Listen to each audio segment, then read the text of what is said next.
मुनि जीवन के आधार अंतर मना विनती करो स्वीकार।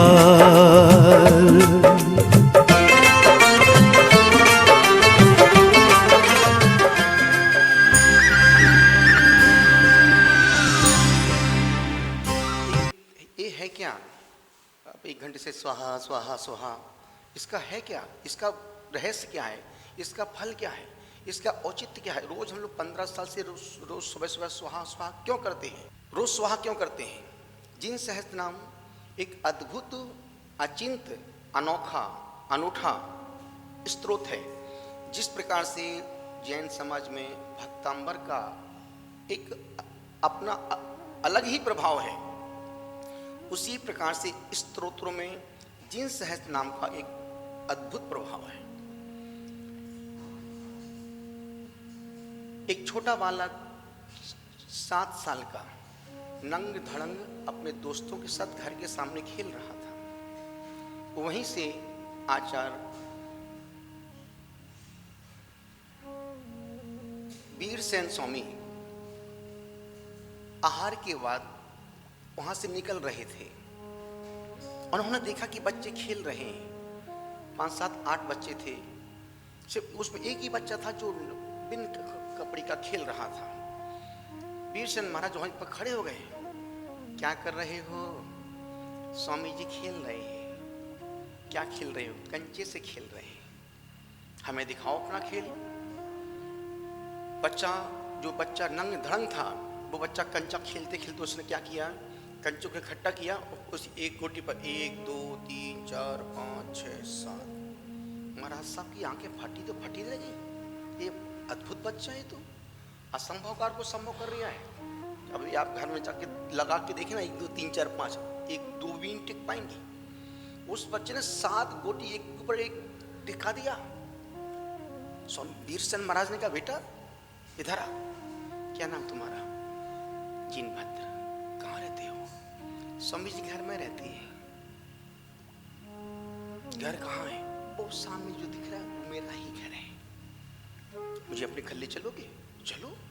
छोटा बच्चा दोस्तों को छोड़ा, खेल को छोड़ा, संत का हाथ पकड़ा। अब संत की हाइट 6 सवा 6 फीट की अच्छी हाइट, बाहुबली जैसी।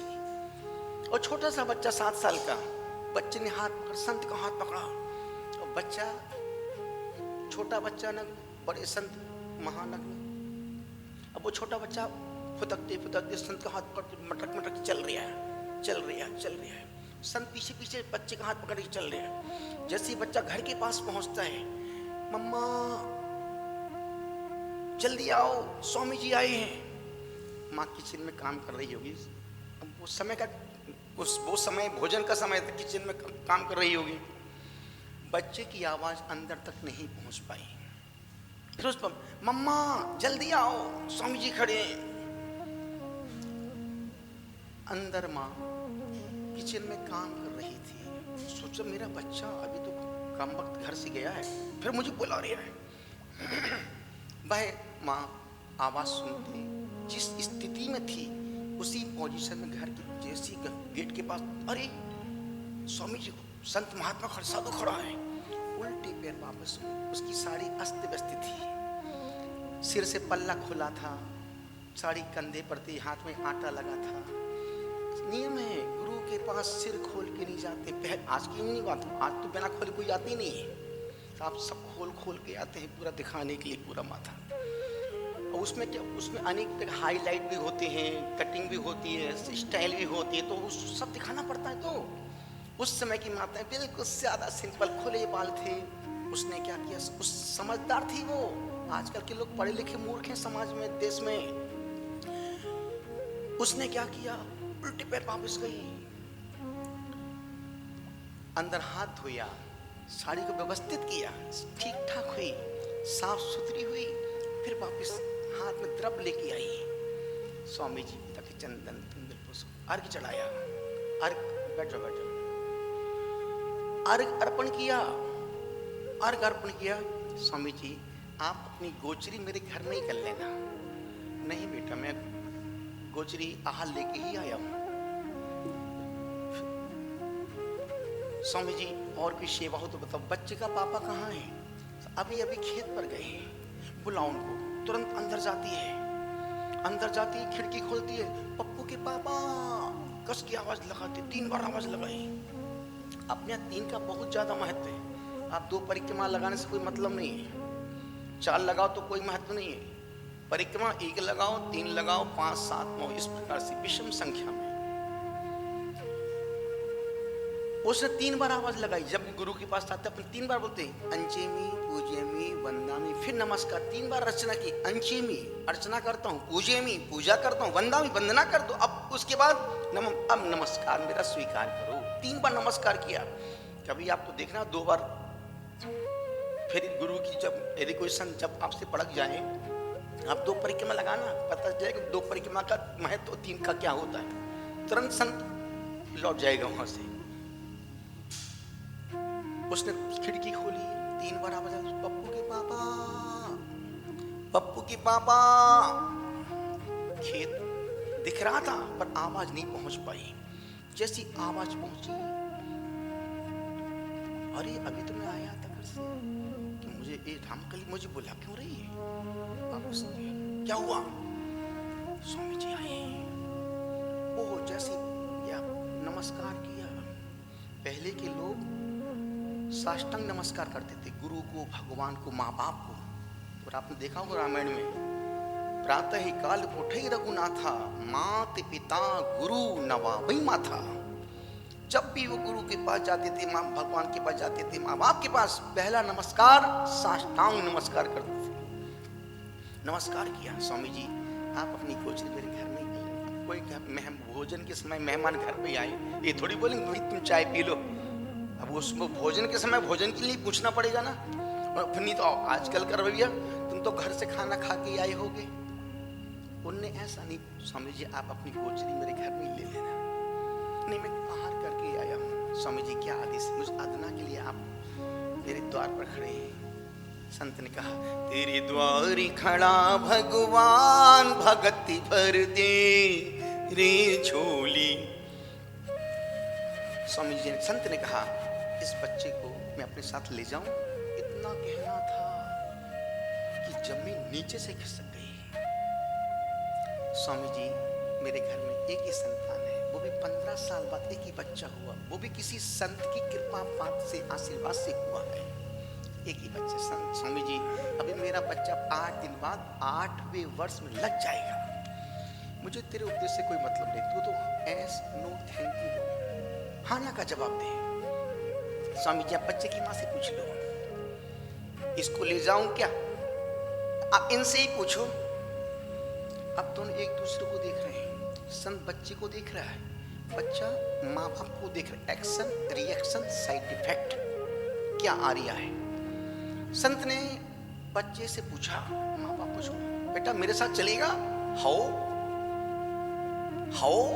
संत ने पकड़ा बच्चे का हाथ को लेके चलने लगा।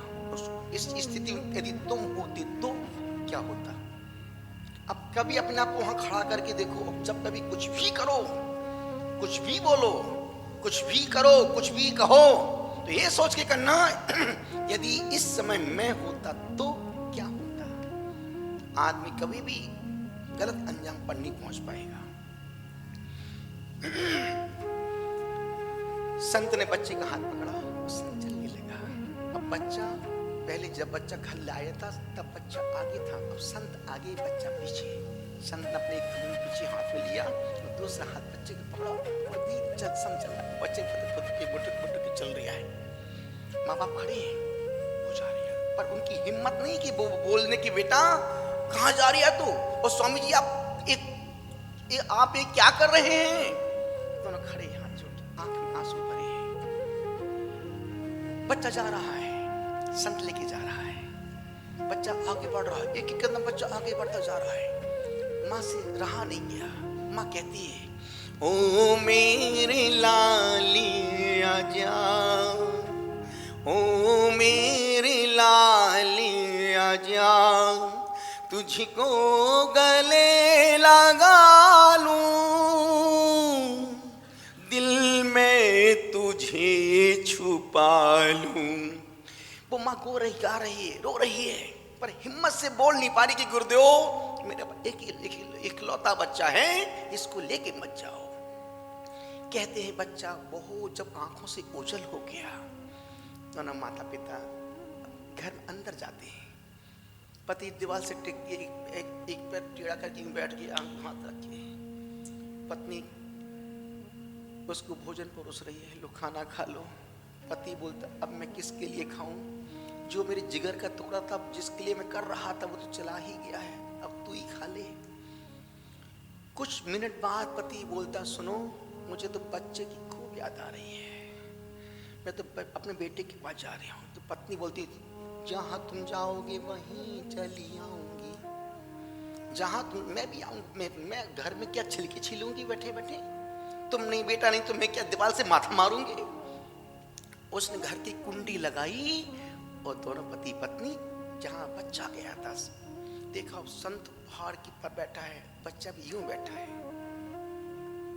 संत बैठा है, दोनों पति पत्नी यूं जाके बैठ गए। उन्हें नहीं कि चलो घर चलो, ये जो कहा कर रहे थे बैठे बैठे, कुछ नहीं कहा, बस यूं बैठे दोनों, वो भी दोनों यूं बैठ गए। फिर क्या था, संत ने जैसी आंख खुली, संत धर्म वृद्धि रस्तु, और जैसे ही बच्चा 8 साल अंतर मुहूर्त का हुआ, उस बच्चे की कमर में एक काला धागा बंधा था, उसको निकाला, उन पति पत्नी को दिया, बच्चे के माता पिता को दिया, और उस बच्चे को मस्तिष्क पर संस्कार कर दिए, 28 मूल गुणों का प्रत्यारोपण कर दिया, और उस बच्चे का नाम रखा जिनसेन स्वामी महामुनि राज। अब सोचो दीक्षा हो गई, संस्कार कर दिए, इच्छी भी दे दी उसको, सब हो गया। अब वो बच्चा धीरे धीरे प्रभाव न करने लगा, आगे जैसे समय बढ़ता जा रहा है, और उस बच्चे ने ही अपने माता पिता की समाधि पूर्वक मरण करवाया था। उन्होंने सबसे पहले इस जिन सहस्त्र नाम स्तोत्र को, क्योंकि वो आदिनाथ के दीवाने थे, जैसे मांगतू स्वामी किसके दीवाने थे, आदिनाथ के। जो जिसका दीवाना होता वो उस दुख में उसको ही याद करता है। जो चंदा प्रभु के होते हैं, हे तिजारे वाले बाबा हमारा काम निपटा दियो। जो महावीर स्वामी वाले होते हैं, हे भगवान महावीर स्वामी हमारा काम संपन्न करा दे। जो पदम प्रभु वाले, जो जिसको मानता है उसको ही याद करता है। उन्होंने भगवान आदिनाथ को याद किया, स्तोत्र लिखा, एक मंत्रनुमा है वो स्तोत्र लिखा, और उसमें लिखा जो व्यक्ति इस स्तोत्र को उस स्तोत्र को और उस स्तोत्र के ही 1008 नाम निकाले। अब सोचो उनकी दीवानगी में उन्होंने भगवान आदिनाथ के 1008 नाम लिख दिए। आजकल होता है ना जो जैसे पति पत्नी पति को बोलती जानू मानू लवलू लड्डू पिल्लू किल्लू मन्नू मुन्नी, ये प्यार के नाम देते, 2-4 ही नाम दे सकते हैं आप, तो 8-10 नाम निकाल दे ही नहीं सकते उनको। उनकी दीवानगी में उन्होंने 1008 नाम लिख दिए। तुम 18 नाम लिख के बताओ मेरे को, नहीं लिख सकते, मानी नहीं लिख सकते। वृत्ति लिख देगी 20 नाम, ये तो 100 नाम लिख देगी। निवेदन कर रहा हूं, अनुरोध आपसे कर रहा हूं, उन्होंने 1008 नाम लिखे, और उस स्तोत्र में लिखा जो व्यक्ति इस स्तोत्र को, इन मंत्रों को रोज पढ़ता है वो कभी दुर्गतियों में नहीं जा सकता है। जो इस काव्य को रोज पढ़ता है वो कभी असफल नहीं हो सकता। जो व्यक्ति इस काव्य को रोज दिन में एक बार पढ़ता है वो लंगड़ा लूला अपाहिज नहीं हो सकता है। जो इस काव्य जिन सहस्त्र नाम को दिन में रोज एक बार पढ़ता है वो कभी डिप्रेशन में नहीं जाता है, मेंटली डिस्टर्ब नहीं हो सकता है। जो व्यक्ति जिन सहस्त्र नाम को दिन में रोज एक बार पढ़ता है वह सफलताओं के शिखर पर पहुंच जाता है। जो व्यक्ति जिन सहस्त्र नाम का दिन में एक बार पाठ करता है वो सर्वांग से सुंदर होता है। जो जिन सहस्त्र नाम का दिन में एक बार पाठ करता है उसका ब्रेन कंप्यूटर को फेल कर देता है। जो व्यक्ति जिन सहस्त्र नाम का दिन में एक बार पाठ करता है वो असफलताओं में भी सफलताओं की शिखर मंजिल तक पहुंच जाता है। और जो व्यक्ति जिन सहस्त्र नाम का दिन में एक बार पाठ करता है उसके कंठ में माँ सरस्वती विराजमान हो जाती है। सुपार्श्वती माता जी रोज दिन में 3 बार पाठ करती थी जिन सहस्त्रनाम। उनकी एजुकेशन तीसरी दूसरी क्लास। ज्ञानमती माता जी दूसरी तीसरी क्लास, रोज जिन सहस्त्रनाम। आज भी वो रोज पाठ करती हैं। तपस्वी सम्राट जब पूछा गुरुदेव आप समय खड़े खड़े क्या पढ़ते हैं? अरे बेटा मैं जिन सहस्त्रनाम उस समय 2001 की बात, 2000 में की बात करो, जब हम लोग वापस सम्मेशिकर जा रहे थे। पूछे गुरुदेव ये क्या पढ़ रहे हैं आप सब? बोले बेटा मैं सहस्त्रनाम का पाठ कर रहा हूँ। तो उस समय जानते सहस्त्रनाम क्या होता है? तो कहने का मतलब ये जिन सहस्त्रनाम सामा जो व्यक्ति इसकी लवंग से जाप करता है उसके घर में लक्ष्मी की वृद्धि होती है, धन धान की वृद्धि होती है। क्योंकि लौंग दुर्भाग्य का नाश का, जब उस लौंग पर मंत्र का उच्चारण हो जाए तो वह लौंग लक्ष्मी को प्रसन्न करने में कारण बन जाती। और कभी आप 90 दिन करके देखना, आप 1000 लौंग रखना, 1008 इस मंत्र को एक एक पढ़ना, उस प्लेट में चढ़ ओम ह्रीम श्रीमते नमः, ओम ह्रीम स्वयंभवे नमः। और उन लोग और रोज उसी लवंग से आप 90 दिन संकल्प पूर्वक अनुष्ठान करो। घर में क्या नहीं आता है, घर में क्या नहीं होता है, कौन सी शक्तियां घर में नहीं विराजमान हो सकती हैं? क्योंकि आचार्यों ने लिखा है, आचार्यों की वाणी कभी भी अन्यथा नहीं हो सकती। जब मुझे कुछ भी दीक्षा की, मुझे 18 साल तक कुछ भी नहीं आता था। दीक्षा की 18 साल बोलते ना, शादी हो जाए 10 साल तक बच्चे ना हो तो क्या सोचता है? दीक्षा के 18 साल तक मुझे बोलना नहीं आता था, कुछ भी नहीं था। एक दिन रात में जब मैं संघ से, गुरुदेव ने मुझे बोला कि बेटा जाओ तुम आसाम बंगाल के जाओ, कुछ और जाओ, धर्म की प्रभावना करना। गए, बोलने नहीं आता था। अब क्या धर्म की और आज का मार्केट चल रहा, जो अच्छा बोलता है उसकी दुकान टॉप चलती है। भले उसको कुछ साधना करे, कुछ करो हो या माल पान कुछ हो या ना हो, सिर्फ बोलना अच्छा आना चाहिए। आज का जो मार्केट चल रहा है, पहले के समय में लोग सुनना पसंद नहीं करते थे, सिर्फ गुरुओं की क्रिया आचरण चर्या को देखते थे और उनके हो जाते थे। आज के समाज को गुरु की चर्या आज कोई मतलब, उनको तो अच्छा बढ़िया बोलने वाला मिल जाए और समाज को खूब पैसा दिलाने मिल जाए, समाज उसको भगवान मान के पूजने लगती है। अब हमने कहा भाई प्रवचन तो करना, यदि खाना है तो प्रवचन बोलना तो पड़ेगा। मेरा पहला प्रवचन था जब हम पहुंचे बहरमपुर में, सब लोग लेने के लिए आए मरासी, उनको सुनना है और मुझे 1 घंटे बोलना है। उनको और आज के श्रावक के 1 घंटे की सुनने की आदत, उनको पता है 1 घंटे तक बोलेंगे, अब बीच में चुप होने वाले नहीं है, 1 घंटे बोलते रहेंगे और उनको सुनना है और हमको 1 घंटे बोलना है। महाराज जी प्रवचन करो, अब आए तो करो। अब हमने हिम्मत तो की। गुरु की एक बार आचार्य से मुझे बोलना तो आता नहीं, मैं क्या करूं? बोले बेटा जिसके कंधों पे भार आता है, जिसके कंधों पे भार आता है उसमें अक्सर उभार आता है। बस वो बातें दिमाग में बैठ गई थी, चिंता नहीं करना, ये हिम्मत का मार्ग है। हिम्मत हारे तो हम कुछ भी नहीं कर पाएंगे। हमने ठीक माइक लगाया, ओम, बड़े उत्साह से जैसे बहुत अच्छे वक्ता, ओम नमः शिवाय, ओम नमः शिवाय, बहुत बिंदास। उसके बाद स्वरूप पर प्यारी प्यारी भव्य आत्माओं, अब कहानी शुरू की। कुछ तो बोलना पड़ेगा ना।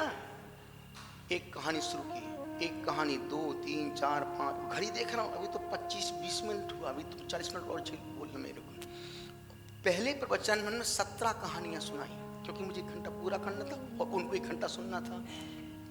ताली पर ओहो, हमने कहा दुकान जम जाएगी, अब मेहनत करना पड़ेगी। प्रशंसा रात में 2-2 रोज बैठते, पॉइंट 20 पॉइंट बनाता था तो 6-7 पॉइंट बोल के आता था।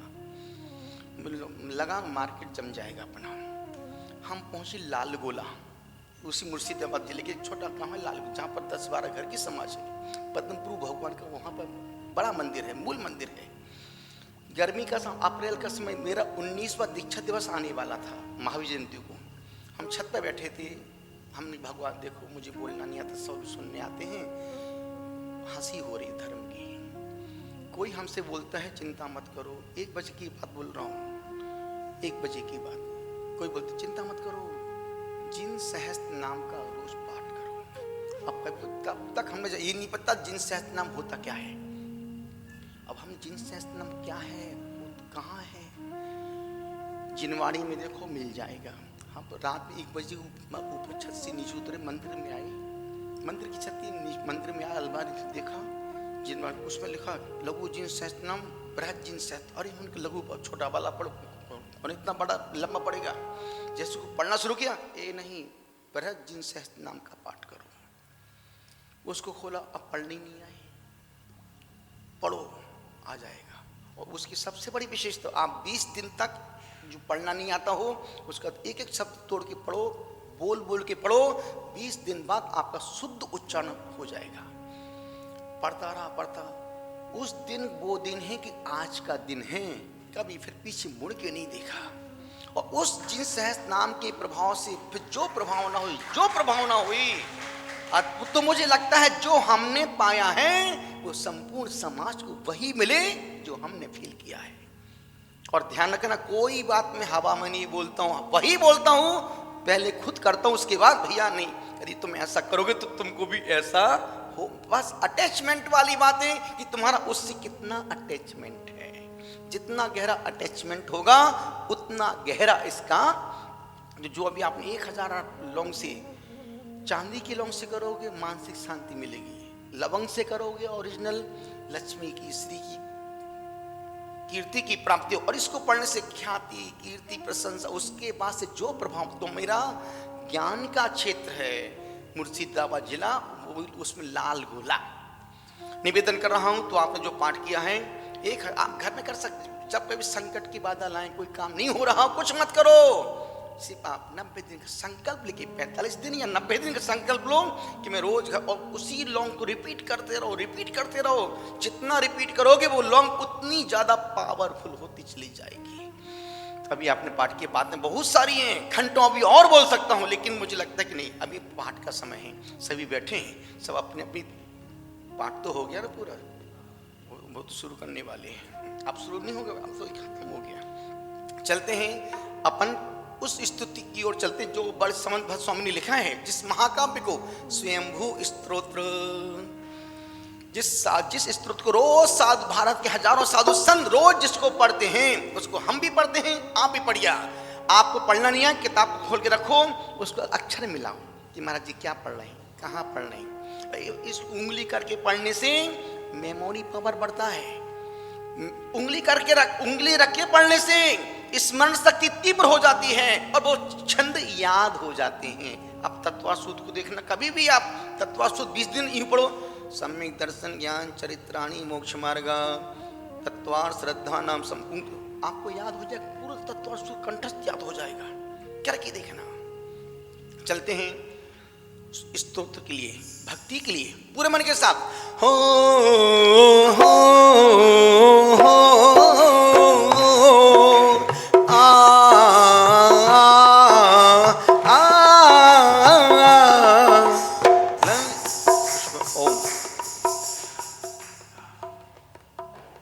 वही तो बोल रहा हूँ, हम वही आ रहे भैया।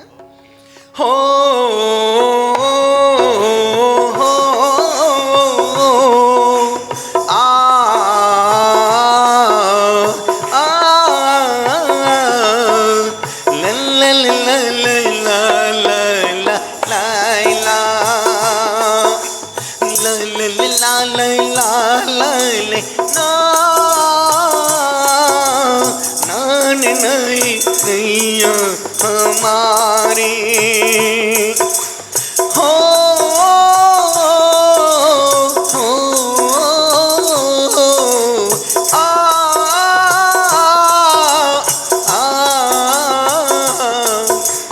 नमो वरी संतानम, नमो सीताणम, नमो आईरियाणम, नमो उवजायाणम, नमो लोई साहोणम, नमो लोई साहोणम। हो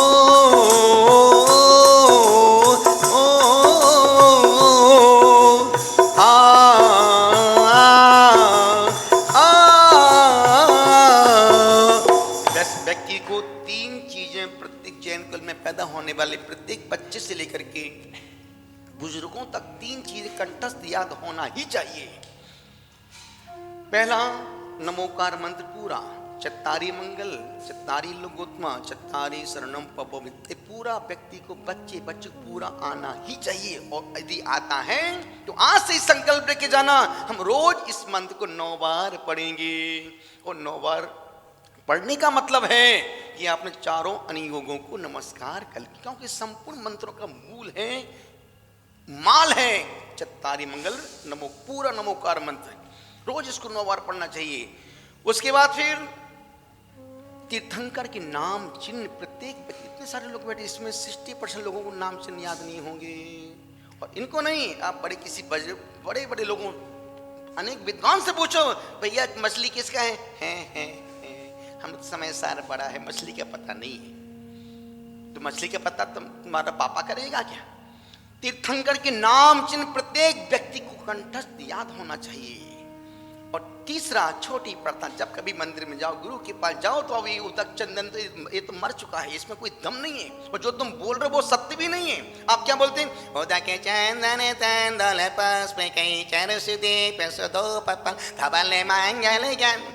न तेरे पास उदक है, न चंदन है, न अक्षत है, न पुष्प है, न दीप है, न धूप है, न फल है। उदक 10-20 चावल के दाने, उदक के चंदन तंदल, तुमको तो सिर्फ बोलना है और परमात्मा को लॉलीपॉप देना है। नहीं बाबा, लॉलीपॉप देना बंद करो, जो है वही बोलो। गुरु के सामने हम छल कपट कर रहे हैं, पूरा आर्ग बोल रहे हैं और चढ़ा क्या रहे हैं 20 दाने चावल के, उसमें 2 मरी पिचकी सी लौंग और छोटी वाली पूजा की सुपारी बादाम। नहीं, भगवान के पास जाओ, अंचेमी पूजेमी वंदामी नमम स्वम, दुख को कम्मक वो ही लाओ, सुगई गमणम समाही मरणम, जिन गुण संपत्ति हो दुमच्छम, ओम ह्रीम श्री महावीर जिनेन्द्राय, अक्षतम लौंग, उसमें क्या है? लौंग अक्षत, अक्षतम धूपम निरपामति स्वाहा। लौंग धूप में भी आती है, फल में भी, जो जब भाव चढ़े, बादाम हो फलम निरपाम, सिर्फ फल हो फलम निरपामति। हमें पूरा द्रव्य चरण, पूरा 100% फल में, तो पूरा आपने अर्घ्य बोला और उसमें था कुछ भी नहीं, 100% आपको पूरे नंबर तो नहीं मिलेंगे। निवेदन कर रहा हूं, तो 3 चीजें प्रत्येक व्यक्ति को आना ही चाहिए। पूरे भारत देश में सबसे ज्यादा प्रातः की पूजा, सोचो 1 लाख लोग, 1,15,000 लोग इसको देखते हैं, दिन भर में सुनते हैं।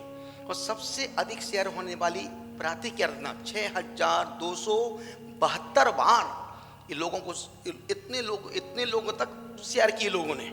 हर जो जिस ग्रुप का एडमिन है उस व्यक्ति ने कहाँ तक, एक व्यक्ति 2 को भेजता है, 2 4 को 4 8 को। और ध्यान रखना, यदि आपने किसी एक व्यक्ति को, अपने दोस्त को इसकी लिंक शेयर की है, तो आपने सिर्फ लिंक शेयर नहीं की है, आपने पुण्य शेयर किया है। और जब पुण्य, और ध्यान रखना, पुण्य से ही पुण्य बढ़ता है, पुण्य से ही पुण्य बढ़ेगा।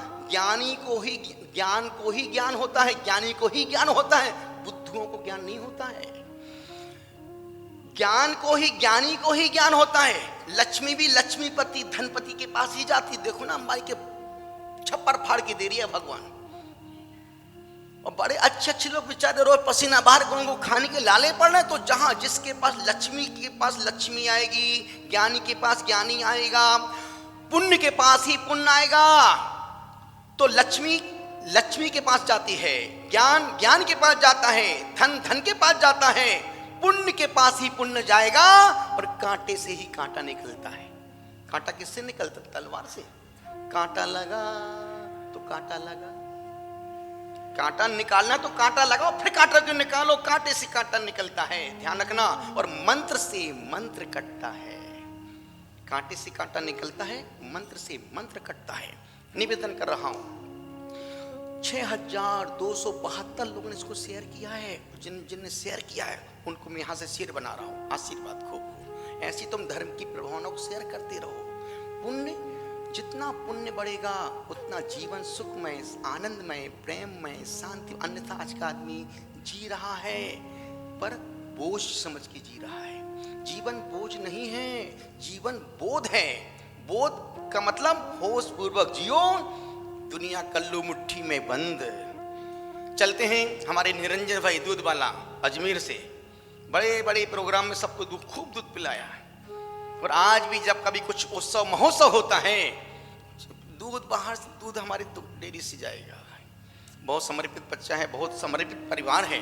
चलते हैं अपन आदिनाथ बाबा, और हमारे आदिनाथ बाबा जहां तुमास किया था, अजमेर वाले बाबा छोटे दहड़े की नसिया में, वो भगवान वहां के मूल नायक भगवान है। और जब से वो भगवान वहां विराजमान हुए हैं, तब से उस धड़े वाले जितने लोग परिवार जुड़े हैं, पूरे परिवार में सुख शांति समृद्धि ऐश्वर्य और सम्यक्त की रोज वृद्धि हो रही है। वे 3 काम कभी मत करना। जब मन बहुत अशांत हो, उस समय कोई डिसीजन मत लेना। जब मन बहुत अशांत हो, डिसीजन मत लेना। जब मन अति प्रसन्न हो, कोई निर्णय मत। जब मन अति प्रसन्न हो, किसी से प्रॉमिस मत करना, वादा मत करना। और जब मन बहुत गुस्से में हो, जवाब मत देना। जब मन गुस्से में हो, जवाब नहीं देना।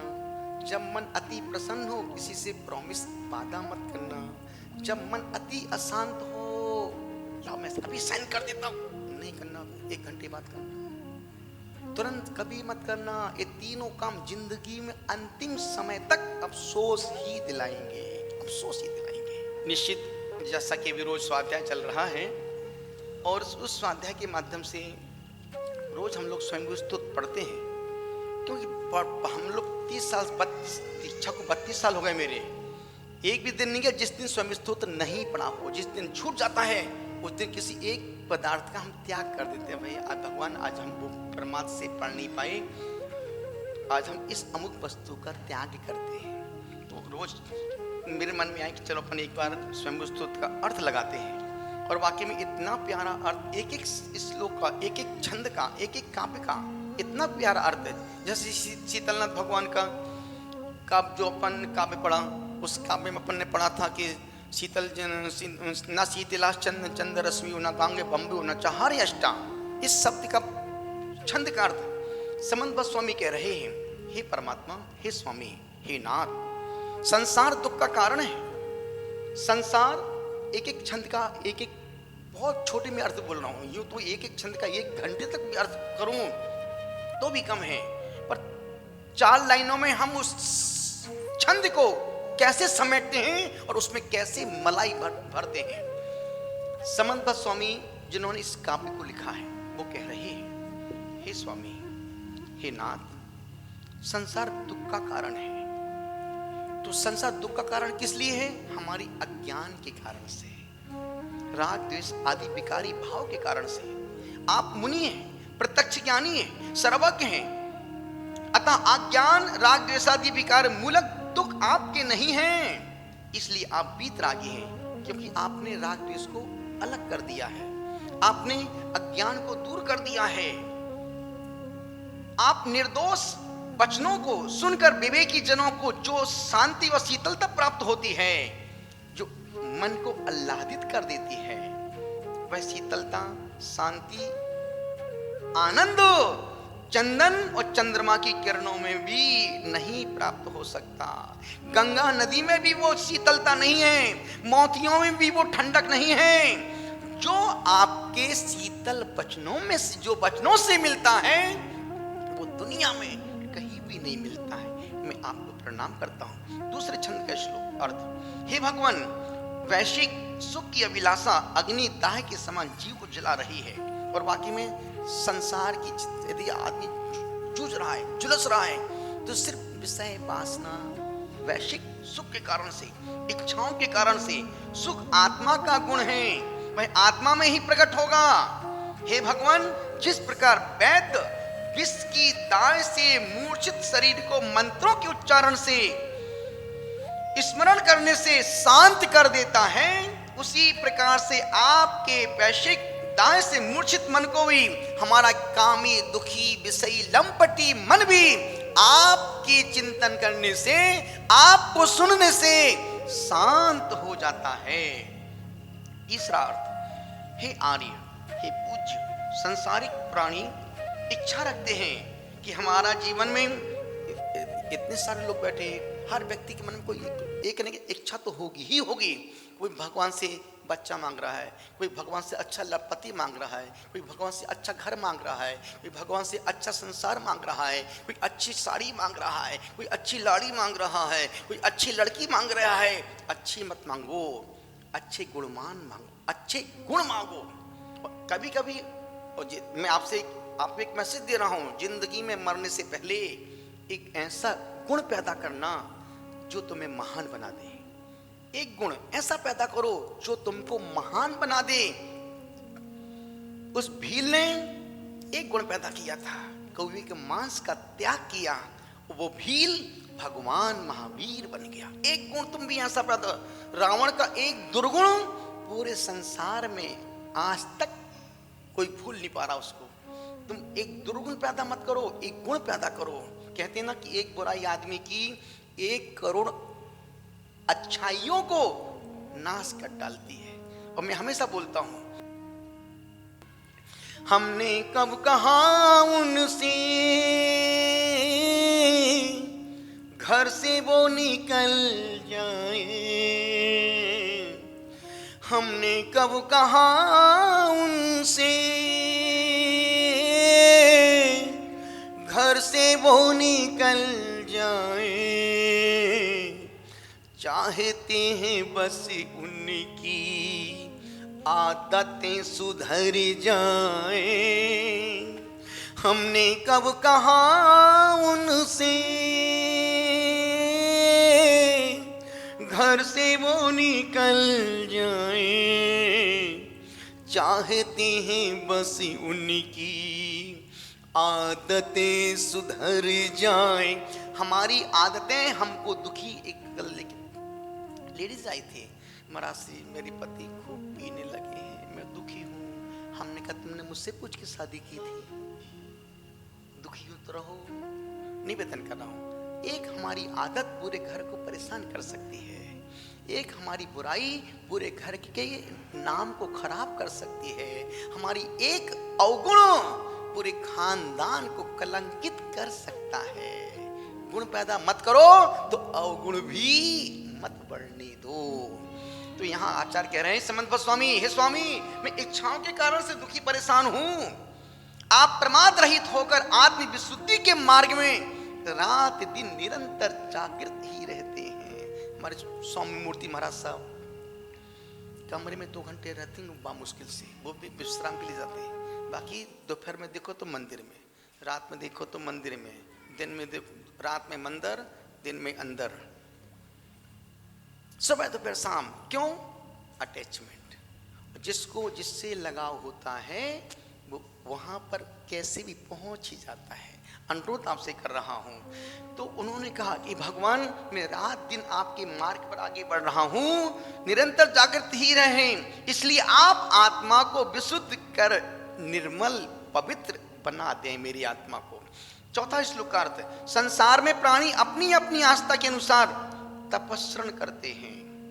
किसी की इच्छा रहती है हमें संतान की प्राप्ति हो जाए, किसी की इच्छा होती है भगवान, इतने सारे लोग बैठे हैं, आप भगवान की जब 8 तरफ से पूजा करते हैं तो आप भगवान से कितनी बार मोक्ष मांगते हैं?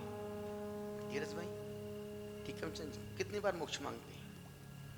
नीरज, निर्मल जी, जब पूजा करते हैं तो उसमें भगवान से क्या आपने कितनी बार मोक्ष मांगा? फल चढ़ाते हैं, तो बोल तो फल चढ़ाते समय हैं, कितनी बार मोक्ष मांगा आपने भगवान से? और क्या बाकी दिल से तुम मोक्ष चाहते हो क्या? सिर्फ उनको लॉलीपॉप दे रहे हो, भगवान मुझे पूजा का फल, मेरा अच्छा व्यापार हो जाए, अच्छी संतान हो जाए, अच्छा परिवार बढ़ जाए, मेरा खूब व्यापार चले, खूब नए नए मकान बन जाए, एक नई दुकान खुल जाए हमारी और मेडिकल की।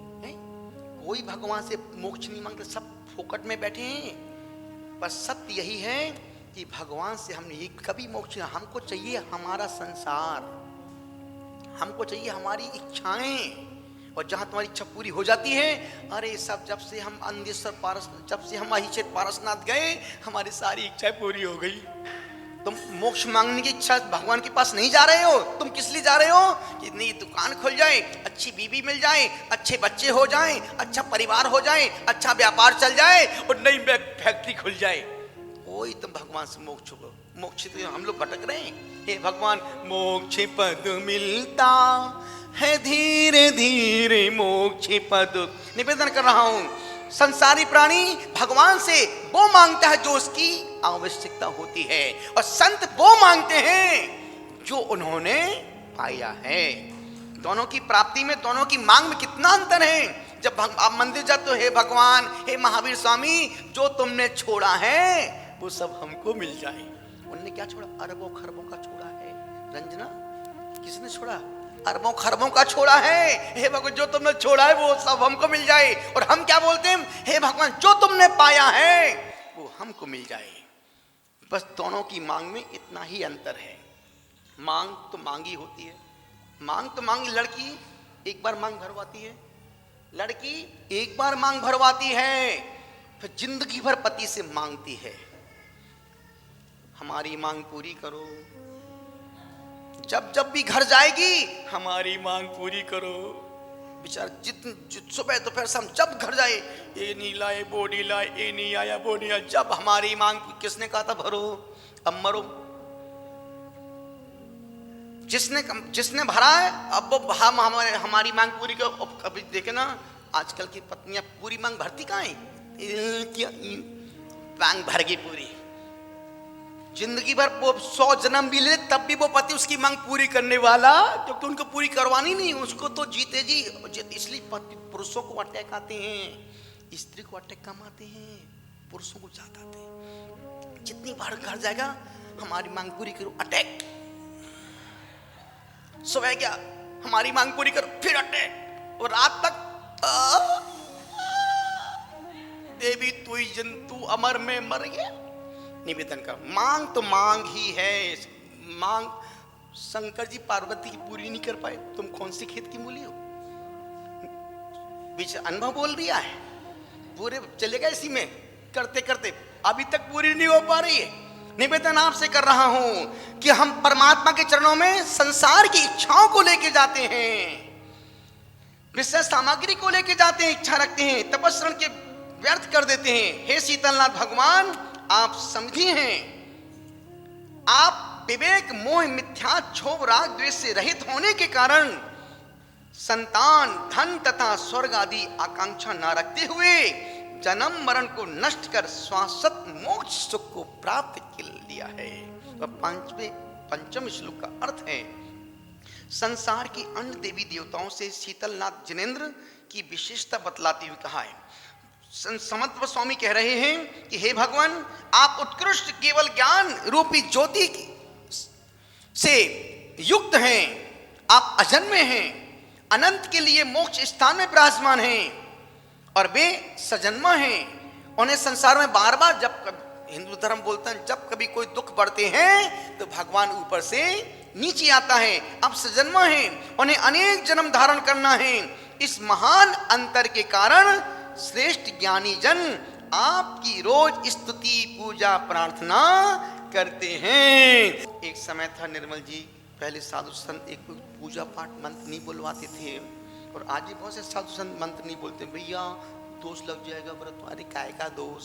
यदि भगवान की भक्ति में दोष लग रहा है तो क्या किसमें पुण्य, कौन क्रिया हमारी निर्दोष होगी?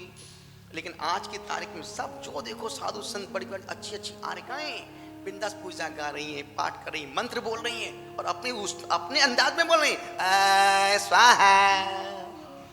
निवेदन कर रहा हूं, जो काम हम करते नहीं हैं तो उसका विरोध भी नहीं करना चाहिए। और जिन जिन चीजों को जो हम लोग पहले करते थे और जो साधु विरोध करते थे, अब वो सब साधु वही। अब अभी कोरोना के समय में साधु अच्छे अच्छे साधु हवन करवा रहे हैं, दीपक जलवा रहे हैं। क्यों? पहले वो दीपक पाप था, अब पुण्य हो गया। तुम करवाओ तो पुण्य और हम करवाएं तो पाप। जिसमें दुकान चल जाए वो क्रिया आदमी करने लगता, मुझे लगता नहीं। मेरे गुरुदेव हमेशा एक बात बोलते हैं कि बेटा, वर्तमान की निंदा भविष्य की प्रशंसा बनती है। जिन क्रियाओं को तुम करो लोग उनकी आलोचना कर रहे हैं, आलोचना करने वाले ही उन क्रियाओं की भविष्य में प्रशंसा करेंगे। क्यों?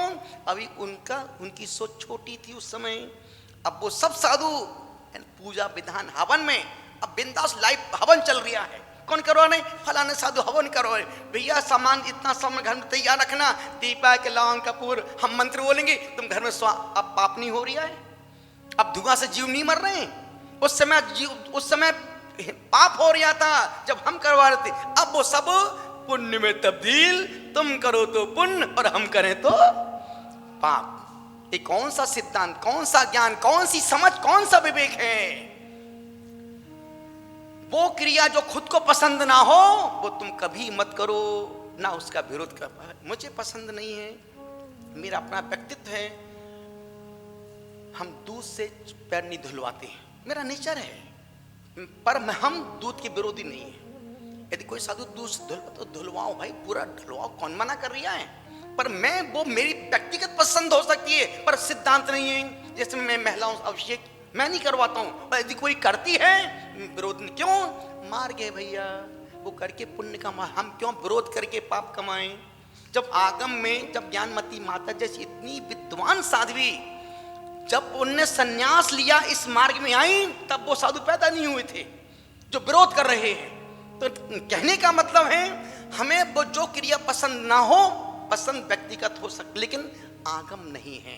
आगम दोनों मार्ग को स्वीकार करता है। तो वो मेरा व्यक्तिगत है। अब जहाँ बहुत सी महिला महाराज जी मैं अभिषेक करूँ क्या? भाई करते हो तो करो, नहीं करते हो मत करना, करते हो छोड़ना मत, नहीं करते हो शुरू मत करना। क्यों?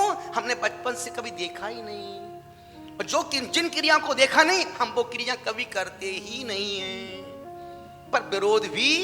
क्यों? तो आगम दोनों आचार्य हमारे उनको स्वीकार करते हैं। तो व्यक्तिगत हमारा अपना मानना कुछ भी हो सकता है, पर हम व्यक्तिगत मान्यता को हम समाज को थोप नहीं सकते कि भाई ये मिथ्यात है, ये पाप है, ये गलत है। ये बड़े बड़े चार्य चक्रवर्ती जैसे संत वीर सागर, शिव सागर, सुर सागर, धर्म सागर, बड़े बड़े उनने कभी विरोध नहीं किया। पर आज के साधु जिनको उतना ज्ञान नहीं है, सिर्फ 10-20 ग्रंथों को पढ़ा, ये करना पाप है, ये देवी देवता नहीं होते, ये मिथ्यात है, तेरी बुद्धि में कचरा भरा है। निवेदन आपसे कर रहा हूं, हमारा व्यक्तिगत हमारी मान्यता कुछ भी हो सकती है, पर हम अपनी व्यक्तिगत मान्यता को समाज को थोप नहीं सकते हैं। समाज स्वतंत्र है। जिस मंदिर की जो आमना परंपरा हो तुम उसको फॉलो करो। जिस जहां अभिषेक पंचमत नहीं होते हैं बिल्कुल दिमाग मत लगाओ, और जहां होते हैं उसका निषेध में दिमाग मत लगाओ। जब हम लोग संघ से अलग जा रहे थे, मेरे गुरुदेव ने 3 बातें कही थी हमसे कि बेटा हम गुरुदेव अब संघ से बिहार कर रहे प्रभावना के लिए, हमें समाज में किन बातों का ध्यान रखना चाहिए जिससे धर्म की अप्रभावना ना हो। तब गुरुदेव ने 3 बातें कही थी, बेटा जिस समाज में जाओ उस मंदिर की परंपरा का ध्यान रखना, कभी विरोध मत करना। तुम विरोध करोगे तुम्हारी फिल्म पिट जाएगी सावरिया जैसी। सावरिया अमित रोचक सावरिया सबसे सुपर डुपर फ्लॉप फिल्म थी 2005-6 की सावरिया। यदि तुम मंदिर की आमनाओं का विरोध करोगे तुम्हारी अप्रभावना हो जाएगी। जी गुरु, तो कब जिस मंदिर की जो आमना परंपरा हो कभी उसका विरोध मत करना। गुरु दूसरा सूत्र दिया, बेटा कभी भी समाज के विवादों को तुम सुलझाना मत। वो पगले सुलझेंगे नहीं, तुमको उलझा देंगे, बाद में बारात में एक हो जाएंगे। वो सुलझेंगे नहीं, तुमको उलझा देंगे और शादी पार्टियों में एक साथ खाना खाएंगे, पर मंदिर में छिंद छिंद भिंद भिंद। और तीसरा सूत्र गुरुदेव ने कहा था कि बेटा जिस समाज में जाओ मीठा ही मीठा परोसना। हमने कहा गुरुदेव कब तक? उन्होंने कहा जिस समाज में जाओ मीठा ही मीठा परोसना। हमने कहा गुरुदेव कब तक? तो गुरुदेव ने कहा बेटा जब तक सामने वाले को डायबिटीज ना हो जाए। कहने का मतलब है कि जिस परंपरा को तुम फॉलो, अब तुम अपनी लाइन को बड़ा करो पर दूसरों की लाइन को छोटा मत करो। अभी तुम थूक लगा के दूसरों के लिए बड़ी मिटा रहे हैं, वो मिटा नहीं रहे, हम खुद मिट रहे हैं। ध्यान रहे आपको, 16 अक्टूबर आज से 5 दिन बाद एक भारत देश में महाराष्ट्र नगर के पेठन ग्राम में, जहां पर इकलौती रेत से निर्मित जिन प्रतिमा का पंचामृत अभिषेक महोत्सव होने वाला है, जिसमें हजारों लोग अपने अपने नाम दर्ज करा रहे हैं। यदि आप चाहें तो घर में बैठ करके हमें उस अच्छे काम की अनुमोदना करना है, आप भी उसके पात्र बने, और पात्र वही बनेगा जो सुपात्र होगा। भगवान की पूजा पाठ, अभिषेक, स्वाध्याय, त्याग, संकल्प, तीर्थ यात्रा पापियों को नहीं मिलती हैं, पुण्य से मिलती है। अभी कहा ना, पुण्य से ही पुण्य बढ़ेगा, धर्म से धर्म बढ़ेगा। जलती हुई ज्योति से ही बुझा दीपक जलेगा, और एक जलता हुआ दीपक 1,00,000 दीपकों को जला सकता है। बस शर्त है कि वो दीपक जलता हुआ होना चाहिए। पेठन महाराष्ट्र के भगवान मुनीश्वरनाथ भगवान का जो अभिषेक होने वाला है, पूरा लाइव अभिषेक होगा 9:30 बजे से 11:30 बजे तक। और आप हमारे चैनल में देख सकते हैं, जूम से जुड़ सकते हैं, और फेसबुक के माध्यम से, अंतर्मनोवाणी फेसबुक के माध्यम से भी आप जुड़ सकते हैं। आप जहां देखो, दुकान में हो खुल के बैठ जाना, घर में हो लगा के बैठ जाना, रास्ते में हो सुनते सुनते वाक्य बढ़ते, शुभ क्रियाओं को करोगे शुभ ही होगा, शुभ को नेग्लेक्ट करोगे अशुभ कभी तुम्हारा पीछा छोड़ भी नहीं पाएगा। फिर तुम कहोगे यहाँ पे अपनी पराई का एक बहाना है, यहाँ पे अपने पराई का एक बहाना है, एक खूब जान लिया मतलबी जमाना है, गरीब जान के भगवन मुझे निभा लेना, तुम्ही से प्रार्थना है। 16 तारीख याद रखें, अपने अपने मोबाइल में 16 को बुक कर दें, 9:30 से 11:30। मुझे सिर्फ उसके सामने ही रहना है जहां से भगवान रेत की प्रतिमा का जिनाभिषेक महोत्सव होने वाला है, और संपूर्ण बीजाक्षर मन शांतिधारा के मंत्र मनसापूर्ण महावीर से यहां से बोले जाएंगे। मंत्र यहां से होगा, अभिषेक वहां होगा, और तुम घर में बैठ के अथाय पुण्य को लूटोगे। आज का छोटा सा नियम, सब लोग जो लोग लाइव देख रहे हैं, रोज छोटा सा एक नियम देते हैं उनको, और नियम भी बड़े अटपटे चटपटे जो मन को मजबूर कर देते हैं। जो जिनको निभाना है वो कुछ भी करके नियम निभा लेंगे, और जिनको नहीं निभाना है 50 बहाने मार देंगे। जैसे एक नियम दिया हमने किसी एक व्यक्ति को, रविवार के नियम दिया कि भाई आज रविवार है, आज तुम तकिया लगा के मत सोना। धीरज भाई नियम दिया, और नियम सुनने में कुछ चीजें बहुत छोटी लगती हैं, नहीं कुछ नहीं, मैं तो कुछ भी नहीं करके, लेकिन आदमी इतना बेईमान है धर्म के मामले में, इतना बेईमान है। जब दूसरे दिन आए मन के भाई तेरा नियम निभिया, अरे गुरुदेव आपने नियम दिया था तकिया नहीं लगाने का, मैंने नहीं लगाई। हमने तू तो बोलता था कि गुरुदेव मैं 4 तकिया लगा के रोज सोता हूँ, फिर तुझको रात में नींद कैसे आई? अरे गुरुदेव आपने नियम दिया तकिया नहीं लगा, हम कंबल लगा के सो गए। आदमी धर्म में ही बेईमानी करता है। और फिर दूसरा उसके बाद उसका दूसरा दोस्त आया, गुरुदेव हमने कि भाई तेरे गले में गर्दन में क्या हो गया? अरे गुरुदेव कल आपने नियम दिया था, पहली बार कल बिन तकिया के सोया 36 साल में, न चढ़ गई, अब आपने दर्द दिया, आप ही ठीक करो, तुम ही ने दर्द दिया, तुम ही दबा देना। उसने कहा कि गुरुदेव हमने की रात में नींद आई कि नहीं? अरे गुरुदेव रात भर आप देखते रहे, छोटा सा तकिया का नियम नहीं निभ पाया। सोचो कितना कठिन काम है कपड़े खोल के समाज में जिंदगी जीना, संत बन के सन्यास का मार्ग जीना। जो हमने कहा तुम तो एक दिन बिन तकिए की तेरी 3 नस चढ़ गई, जो 32 साल से 30 सालों से बिन तकिए के सो रहा होगा उसकी कितनी नसें चढ़ी होंगी। सोचो कभी ऐसा हो तो क्या हो।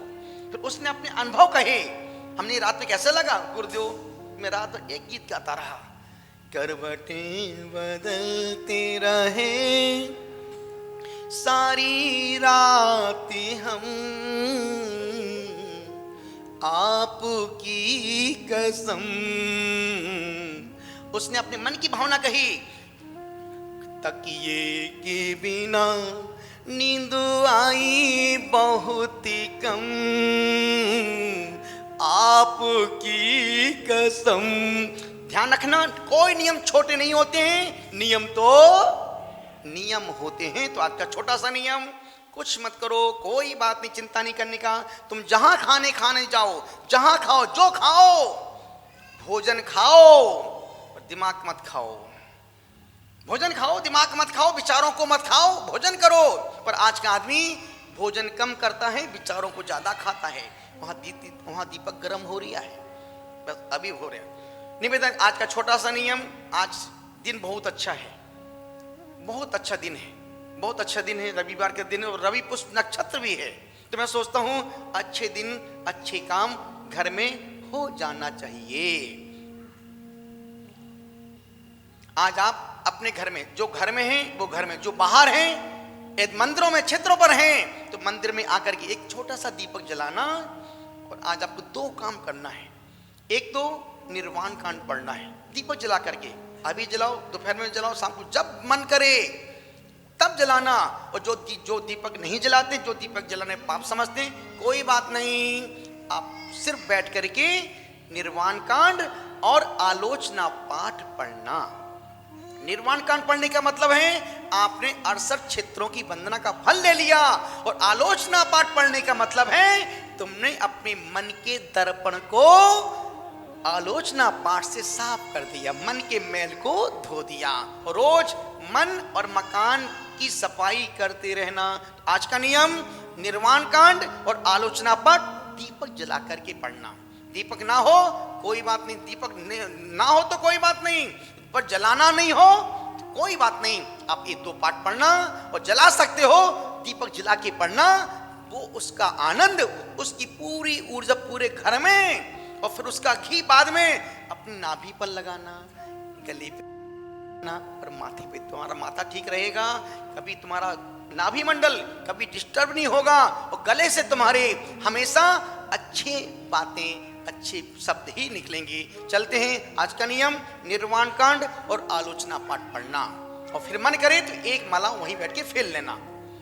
नियम दो ही के हैं, एक बोनस में मिल गया आपको, उस मंत्र की माला, नमो कर मंत्र की माला फेल लीजिए।